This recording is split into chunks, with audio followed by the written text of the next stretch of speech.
waliwo omuntu gwosobola okubanga obanja naye omutima ne gugamba musonyiwe. Forgive ng'owulira naawe obulumi kyali kikubaddeko n'ogamba kankole ki kamusonyiwe. Naye oba wakamusonyiwa bw'oti n'omusanga ku sseddume w'embuzi n'omusanga ku ludda lw'enkoko n'omusanga ku ssekkoko bw'abaamu olucyayina n'omusanga ku ludda lw'embwa n'ogamba oba neefuule. Naye sazze kwefuulira abantu. Ekyandeese maapu ya Buganda. Buganda olunaku lwe yasooka okubanga eva ku maapu gwali mwaka gwa 2018 era nga bayita mu ministry y'ebyobulamu. Naye nga bw'obozzeeko emabega omwaka gumu ogwa 2017 gwe gwo omwaka lwe twalaba kampeyini ya togikwatako, engeri ababaka ba Central wano gye basimbiramu gavumenti ekkuuli.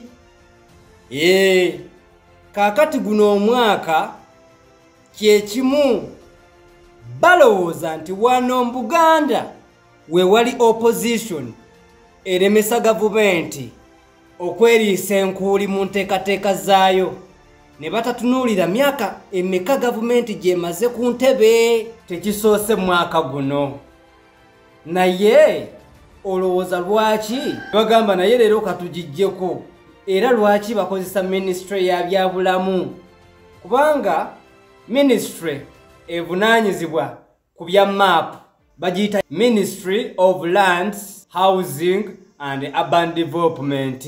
Naye ensonga lwaki si gye bakozesa okubanga bajja Buganda ku map is because ku nsonga y'ettaka ekikwatagana n'ettaka Buganda erimmo amaaso egakanula tetemya, ne balaba nti wana ate kiyinza okuvaamu ssematalo ow'okusatu. Naye ne beebuuza tukozesezza ministry ki egenda okubanga ereetera beene okubanga ategeera mangu nti twamugye ku maapu. Tukozese ministry eyo yennyini esobola okubanga emutuusaako amawulire amangu.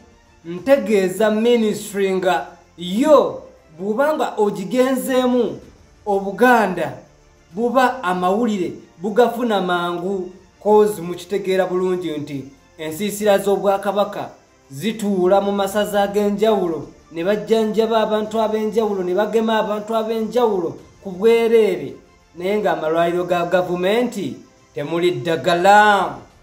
Ne bagamba omanyi tumukwate mu liiso tukole ki, tuyite mu ministry y'ebyobulamu tumulage nti tumugye ku map, because Buganda ekola ebitundu 25 ku bunene bwa Uganda, n'abantu abakunukkiriza ebitundu 18 ku buli 100 abawangaalira mu Uganda bali mu Buganda, n'abantu abakyasinza okubanga babuufu abasinga okunoonyereza n'okwetegereza bali wano mu Buganda, because Buganda yeyina capital city.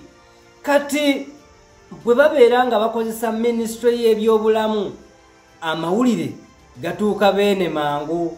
Ate ensonga lwaki tebakozesa ministry ya lands, kubanga awo ate muba mugenda kusimba ne Nakakongo mugyeyo n'ag'omu buto. Bwe wetegereza bagezaako okubanga bakutula buluuli ng'essaza, Saabaluuli abeere Saabaluuli eyeetengeredde nga takyali under the governance of Buganda.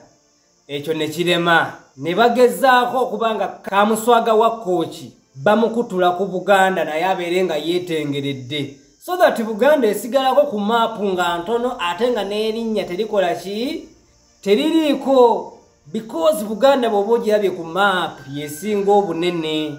Ensonga lwaki bakola North Central ne South Central, because erinnya Buganda libatuula mu kifuba ate nga tebalina buwagizi. Bagamba kale yes tukkiriza wano mutusinga obuwagizi, katusuusuute ebitundu ebirala birowooze nti tubiriko nnyo, mwe twabafiisa bituyire obululu mwe muwangule wano wokka naye abantu nga balaba amaaso gatya nga moji mazibu gwe mulonzi gwe mulodi nsigadde nze Emmanuel Moses Senyonga, the political architect, the marking guide, the one and only political gaucho, aspiring Lord Mayor, Nkome Beri 2016.